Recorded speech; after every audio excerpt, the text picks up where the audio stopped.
Hello बच्चों, welcome to मनी सिंपेरियल क्लासेज यूनिट 3 लेक्चर नंबर 2।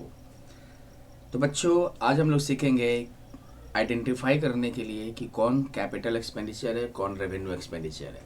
तो हमारा टॉपिक है आज का considerations in determining capital and revenue expenditure, यानी कि कुछ की कंसिडरेशंस होते हैं जिसके आधार पर हम आइडेंटिफाई करेंगे कि कौन कैपिटल एक्सपेंडिचर है और कौन रेवेन्यू एक्सपेंडिचर। ठीक है बच्चों। तो अकाउंटिंग ने आपको एक्सपेंस को क्या करना है, क्लासिफाइड करना है, क्योंकि हमारे पास जो भी एक्सपेंस होगा वो दो टाइप का होता है। एक होता है आपका कैपिटल एक्सपेंडिचर और एक आपका होता है रेवेन्यू एक्सपेंडिचर। ठीक है बच्चों।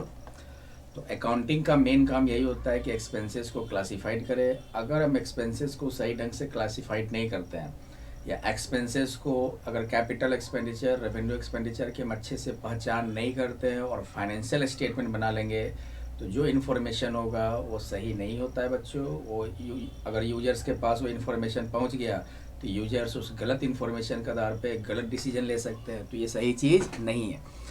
तो बच्चों, कैपिटल और रेवेन्यू एक्सपेंडिचर को कैसे आइडेंटिफाई करेंगे, तो कुछ की कंसिडरेशन होते हैं, कुछ एलिमेंट्स होते हैं। इसका स्टडी अगर हम करेंगे तो हमें आसानी होगा कि ये आइडेंटिफाई करने में कि कौन कैपिटल एक्सपेंडिचर है और कौन रेवेन्यू एक्सपेंडिचर है। क्योंकि अगर अकाउंटेंट इसको सही ढंग से आइडेंटिफाई नहीं करता है और अकाउंट्स मेंटेन कर लेता है तो फाइनेंशियल स्टेटमेंट पे एक इम्पैक्ट पड़ता है। क्या इम्पैक्ट पड़ेगा? प्रॉफिट गलत शो होगा, बैलेंस शीट गलत शो होगा, या बैलेंस शीट का गलत प्रेजेंटेशन होगा, प्रॉफिट का कैलकुलेशन गलत होगा, यानी कि ओवरऑल फाइनेंशियल स्टेटमेंट गलत फाइनेंशियल इन्फॉर्मेशन प्रोवाइड कर देगा, जिसका यही मतलब है कि यूजर्स को गलत इन्फॉर्मेशन पहुंच गया, यूजर गलत डिसीजन ले लेंगे, जो कि सही चीज़ नहीं है बच्चों। नेक्स्ट, तो यही हम पहचान करेंगे कि कंसिडरेशन के माध्यम से कि कौन कैपिटल एक्सपेंडिचर है और कौन रेवेन्यू एक्सपेंडिचर। फर्स्ट कंसिडरेशन है नेचर ऑफ बिजनेस। बिजनेस के नेचर के आधार पे हम आइडेंटिफाई कर सकते हैं कि कहाँ पे कैपिटल एक्सपेंडिचर है और कहाँ रेवेन्यू एक्सपेंडिचर। जैसे बच्चों 11th में हम लोग पढ़ते आ रहे हैं, फर्नीचर परचेज्ड RS 5000। तो हम लोग इसका जर्नल एंट्री क्या करते हैं? जर्नल एंट्री करते हैं फर्नीचर अकाउंट डेबिट और टू कैश अकाउंट। हमने फर्नीचर अकाउंट क्यों खोला? क्योंकि हमने इसको कौन सा एक्सपेंडिचर माना है? Capital expenditure. क्योंकि फर्नीचर जब अकाउंट खोले तो बैलेंस शीट में इसको हम कहाँ दिखा देंगे? एसेट साइड दिखा देंगे। ठीक है बच्चों। तो ये तो हम लोग पढ़ते आए, लेकिन एक इम्पोर्टेंट चीज़ क्या होता है बच्चों कि अगर एक फर्नीचर शॉप है और इसका काम ही है कि फर्नीचर खरीद कर बेचना, तब मान लो इसने फर्नीचर खरीदा मान लो 20,000 का, फर्नीचर परचेज्ड RS 20,000। तब इसके बुक में क्या एंट्री होगा? तो इसके लिए क्या हो गया? रेवेन्यू एक्सपेंस हो गया। तो सीधे कौन से अकाउंट में दिखा देंगे? परचेज अकाउंट में। Purchase account debit to cash account. तो बिजनेस का नेचर बहुत इंपॉर्टेंट है। बिजनेस के नेचर के आधार पर हम आइडेंटिफाई कर सकते हैं कि कहाँ पे वो कैपिटल एक्सपेंडिचर होगा, कहाँ पे रेवेन्यू एक्सपेंडिचर। अब बच्चों देखो कैसे, मान लो एक कपड़ा का दुकान है, क्लोथ शॉप है मान लो, तो ये फर्नीचर क्यों खरीदेगा? बेचने के लिए कि यूज करने के लिए? यूज करने के लिए। क्या फर्नीचर ये बार बार खरीदेगा? तो कहेंगे नहीं सर, कभी कभी खरीदेगा। तो यहाँ पे फर्नीचर जो है नॉन रेकरिंग नेचर का हो गया, यानी कि इनफ्रिक्वेंट नेचर का, कभी कभी किया जाने वाला खर्चा। तो कभी कभी किए जाने वाला खर्चा को क्या कहते हैं? Capital expenditure. तो जहाँ पे कपड़ा का दुकान वाला अगर फर्नीचर खरीदता है तो उसके लिए क्या हो जाएगा? कैपिटल एक्सपेंडिचर, क्योंकि इनफ्रिक्वेंट नेचर का है, नॉन रेकरिंग नेचर का है।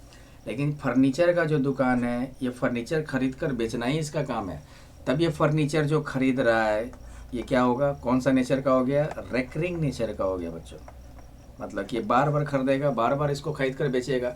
तो बार बार बेचने के लिए इसको बार बार खरीदना पड़ रहा है, तो यहाँ पे हो गया फ्रिक्वेंट आपका। तो जो फ्रिक्वेंट नेचर का होता है वो कौन सा एक्सपेंस हो जाएगा? Revenue expense.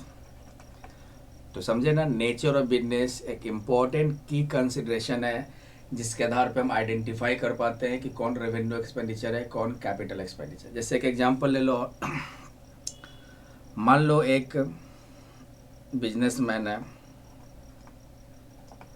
मान लो एक रेस्टोरेंट ओनर है, रेस्टोरेंट का मालिक मान लो, और ये क्या किया, अपने रेस्टोरेंट के लिए एक लैंड खरीदा, मान लो 1 करोड़ का। अब बता सकते हो कि ये जो रेस्टोरेंट वाला है ये लैंड क्यों खरीद रहा है, बेचने के लिए कि यूज करने के लिए? यूज करने के लिए। तो क्या ये लैंड बार बार खरीदने वाला खरीदेगा क्या? नहीं। तो यहाँ पे लैंड का नेचर क्या हो गया, इनफ्रीक्वेंट या नॉन रेकरिंग नेचर का हो गया, कभी कभी खरीदना है। तो कभी कभी किया जाने वाला खर्चा क्या हो जाएगा बच्चों, कैपिटल एक्सपेंडिचर। तो अगर रेस्टोरेंट ऑनर लैंड खरीदता है अपने रेस्टोरेंट के लिए तो वो कौन सा एक्सपेंडिचर हो जाएगा, कैपिटल एक्सपेंडिचर। क्यों? क्योंकि नॉन रेकरिंग नेचर का है, इनफ्रीक्वेंट नेचर का है। लेकिन वही देखोगे, मान लो एक बिल्डर है या रियल एस्टेट कंपनी है, रियल एस्टेट कंपनी है, सॉरी बिल्डर कर दो, बिल्डर या रियल एस्टेट कंपनी है। इसका काम क्या है कि ये लैंड को खरीदता है, मान लो 1 करोड़ में खरीदा, और कुछ दिनों के बाद इसको मान लो 1.2 करोड़ में बेच दिया। तब ये लैंड को क्यों खरीद रहा है, बेचने के लिए ना।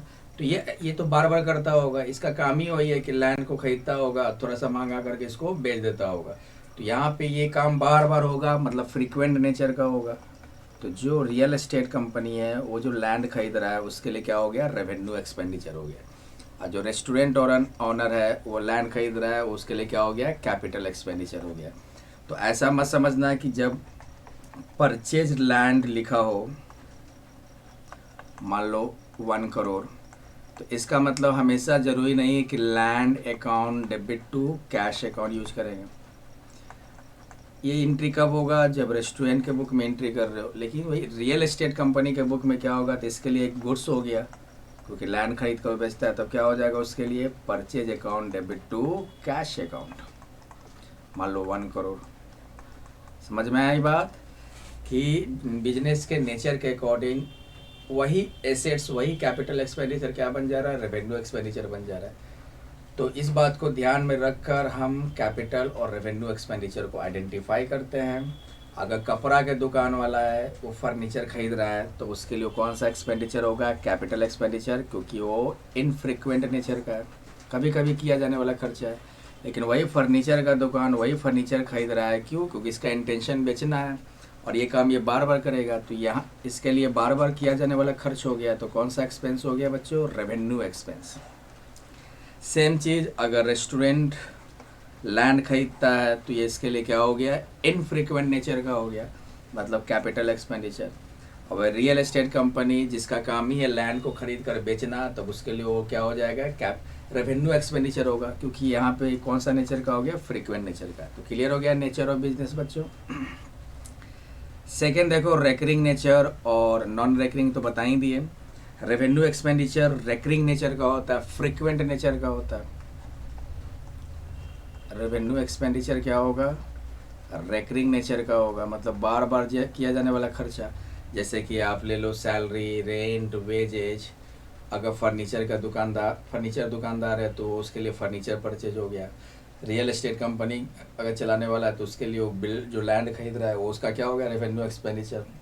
जो रेगुलर खर्चा हो, सामान खरीदना, ये आपका क्या हो गया, रेगुलर एक्सपेंडिचर हो गया। तो इसको हम लोग कहते हैं रेवेन्यू एक्सपेंडिचर।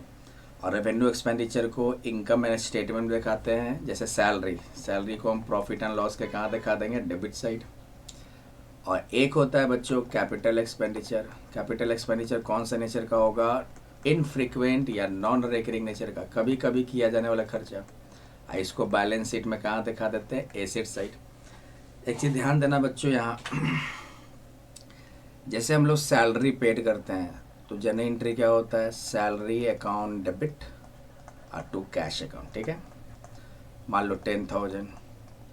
अब ये सैलरी कौन सा एक्सपेंस है, तो हर महीने एम्प्लॉय को दिया जाता है, मतलब फ्रीक्वेंट नेचर का हो गया, बार बार किया जाने वाला खर्चा हो गया। तो कौन सा एक्सपेंडिचर हो गया, रेवेन्यू एक्सपेंडिचर।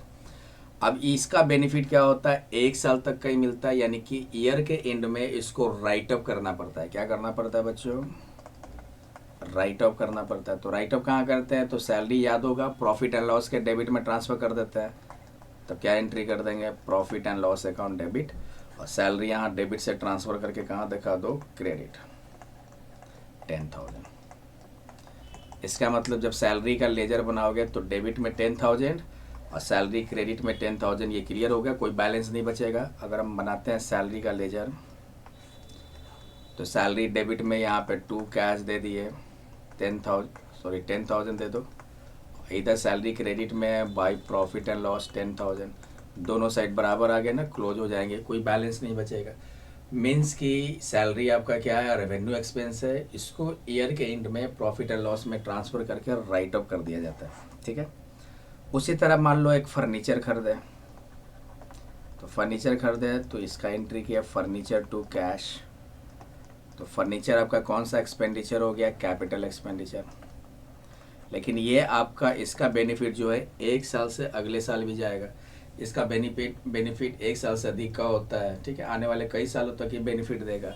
तो इसको राइट ऑफ क्या करेंगे, केवल इसका 1 साल का जो यूज किया हम, 1 साल का जो हम फर्नीचर यूज करेंगे उसको क्या करते हैं, डिप्रेशिएशन को प्रॉफिट एंड लॉस के डेबिट में दिखाया जाता है। मान लो जैसे 1 लाख है फर्नीचर का वैल्यू, 10% डिप्रेशिएशन है, तो 10% डिप्रेशिएशन चार्ज करके प्रॉफिट एंड लॉस के डेबिट में दिखा दिए। डिप्रेशिएशन का एंट्री पता होगा बच्चों, डिप्रेशिएशन टू फर्नीचर, मान लो 10,000। तो यहाँ पे profit and loss to depreciation में हम ट्रांसफ़र कर दिए 10,000। तो अब जब बैलेंस शीट बनाते हैं तो फर्नीचर को एसेट साइड कितना दिखाते हैं, 1 लाख, उसमें डिप्रेशिएशन को हम लोग 10,000 माइनस कर देते हैं, ठीक है बच्चों। तो कितना बैलेंस शीट में फर्नीचर का वैल्यू शो हो रहा है, 90,000। नेक्स्ट ईयर जब अकाउंट्स ओपन होगा तो फर्नीचर का वैल्यू कितना से कंसीडर किया जाएगा, 90,000 से।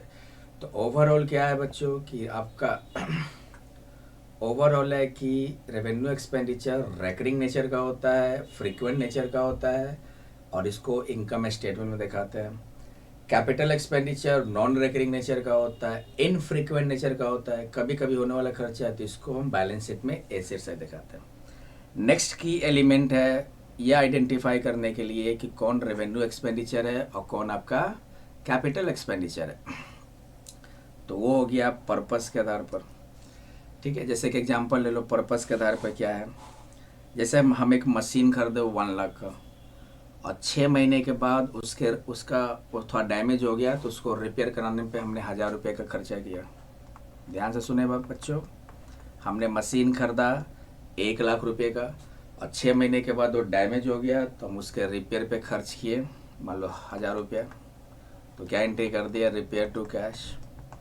अब यहाँ पे बताओ कि ये रिपेयर कौन सा एक्सपेंडिचर है, तो कहेंगे सर ये तो रेवेन्यू एक्सपेंडिचर है, ठीक है, बिल्कुल, क्योंकि रिपेयर क्या है, उस एसेट्स को मेंटेन करने का खर्चा। तो एसेट्स को मेंटेन करने में जो खर्चा होता है वो कौन सा एक्सपेंडिचर होगा, रेवेन्यू एक्सपेंडिचर। लेकिन वही बच्चों सेकेंड हैंड मशीन खरीदते समय, जब हम सेकेंड हैंड मशीन खरीद रहे हैं और सेकेंड हैंड मशीन खरीदते समय उसके रिपेयर पे हमको 2,000 खर्चा करना पड़ गया। क्या बोले, सेकेंड हैंड मशीन को खरीदते समय हमको रिपेयर पे 2,000 रुपये खर्चा हो गया। तब यहाँ पे कौन सा यूज हो जाएगा, मशीनरी अकाउंट।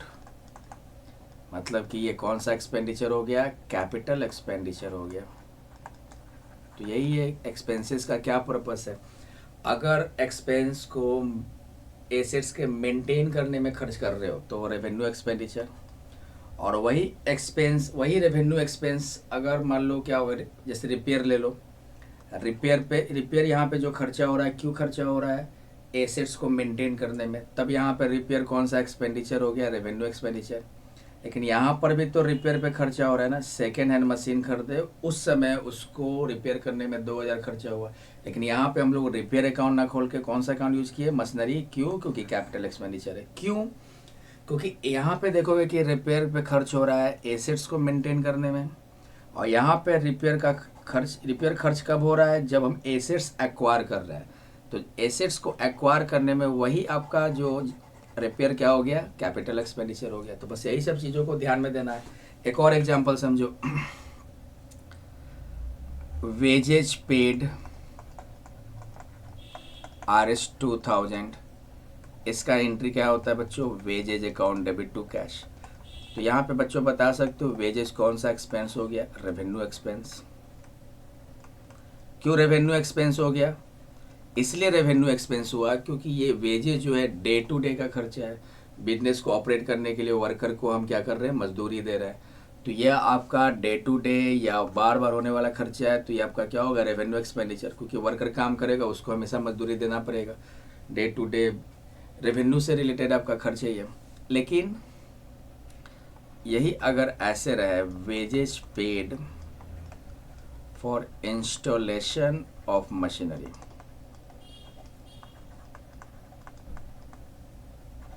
मान लो 2000, तो यहाँ पे देखो मशीन को इंस्टॉल करने पर वेजेस पे खर्चा हो रहा है, तब यहाँ पे बच्चों कौन सा एक्सपेंडिचर, कौन सा एंट्री करेंगे, machinery to cash, means machine को इम्प्रूव करने में, इस्टेब्लिश करने में, एक्वायर करने पे वही वेजेस जो है कौन सा एक्सपेंडिचर हो जा रहा है, कैपिटल एक्सपेंडिचर हो जा रहा है। तो एक्सपेंस का क्या पर्पस है, इस बात को ध्यान रखना देना है। ये नहीं कि रिपेयर जो है हमेशा रेवेन्यू एक्सपेंस होगा, और ये नहीं कि वेजेस जो है हमेशा रेवेन्यू एक्सपेंस होगा।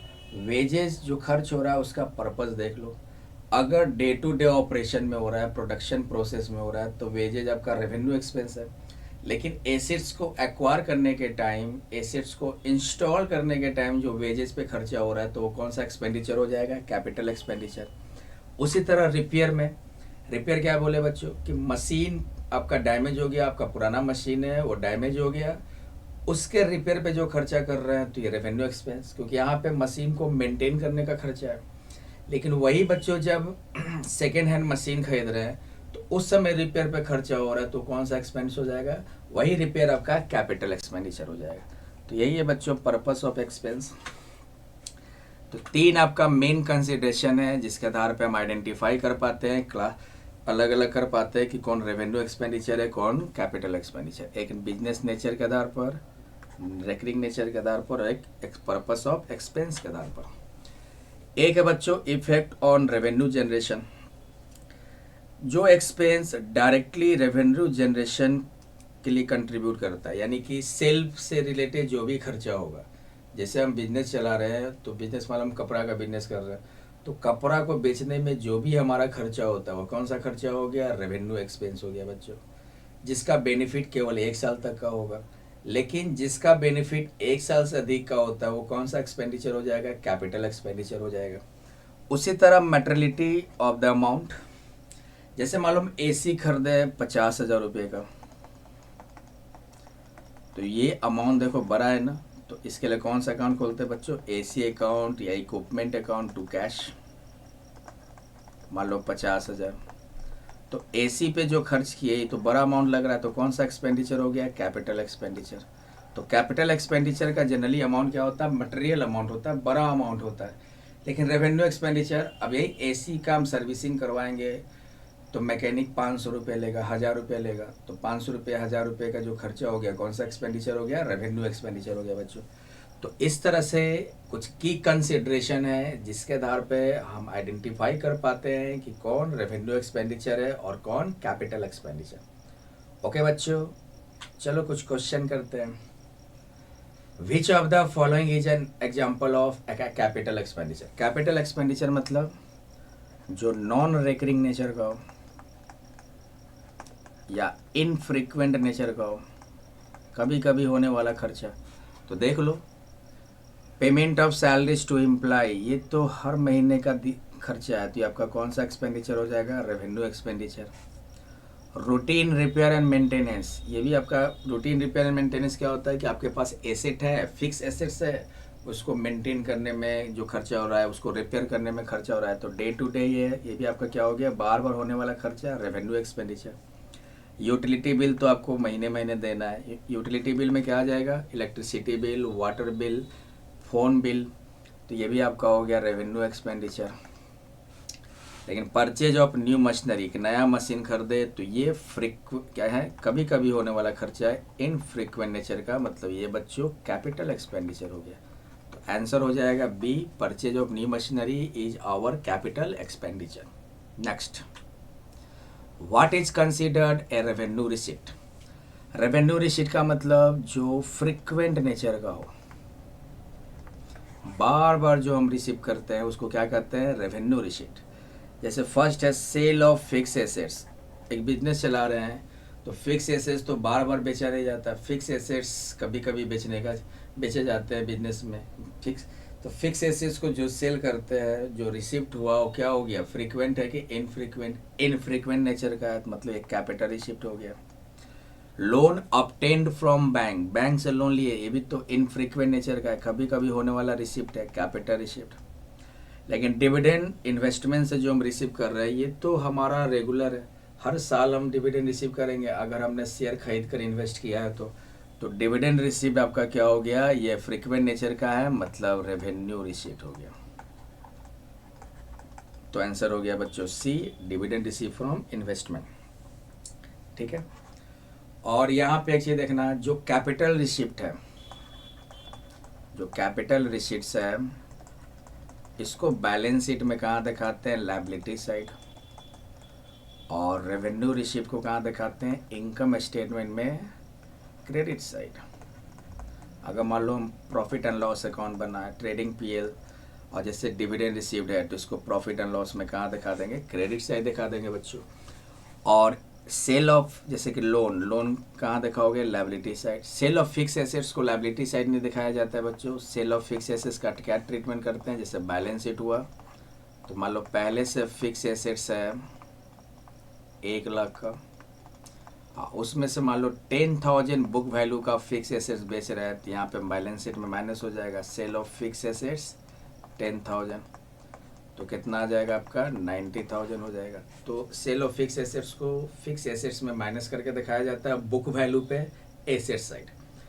तो इसका आंसर हो गया बच्चों सी, डिविडेंड रिसीव फ्रॉम इन्वेस्टमेंट हमारा रेवेन्यू रिसीट है। Next, which of the following is a characteristics of revenue expenditure. Revenue expenditure का मतलब क्या होता है बच्चों, लॉन्ग टर्म बेनिफिट तो बिल्कुल नहीं होगा, क्योंकि लॉन्ग टर्म बेनिफिट आपका कौन सा एक्सपेंडिचर प्रोवाइड करता है, कैपिटल एक्सपेंडिचर। रेवेन्यू एक्सपेंडिचर का बेनिफिट बच्चों शॉर्ट पीरियड है, मतलब 1 साल तक का। सेकेंड है increase the earning capacity of business, business का अर्निंग कैपेसिटी बढ़ाने के लिए आपको फिक्स एसेट्स खरीदना होगा, तो ये आपका क्या है, कैपिटल एक्सपेंडिचर हो गया, इनफ्रीक्वेंट नेचर का है। फिक्स एसेट्स को एक्वायर करने का, तो ये भी आपका क्या हो गया, कैपिटल एक्सपेंडिचर, लेकिन incurred for maintaining and running the business, business को रन करने के लिए, बिजनेस को मेंटेन करने के लिए, मतलब ऑपरेट करने का जो खर्चा होता है ये तो आपको हमेशा करना है, फ्रीक्वेंट नेचर का हो गया, रेकरिंग नेचर का हो गया, तो ये कौन सा एक्सपेंडिचर हो जाएगा, रेवेन्यू एक्सपेंडिचर। तो आंसर हो गया बच्चों सी, रेवेन्यू एक्सपेंडिचर आपका कौन है, incurred for maintaining and running the business. तो बच्चों इतना आप लोग देख लोगे, थैंक यू, प्रैक्टिस करते रहो, पढ़ते रहो।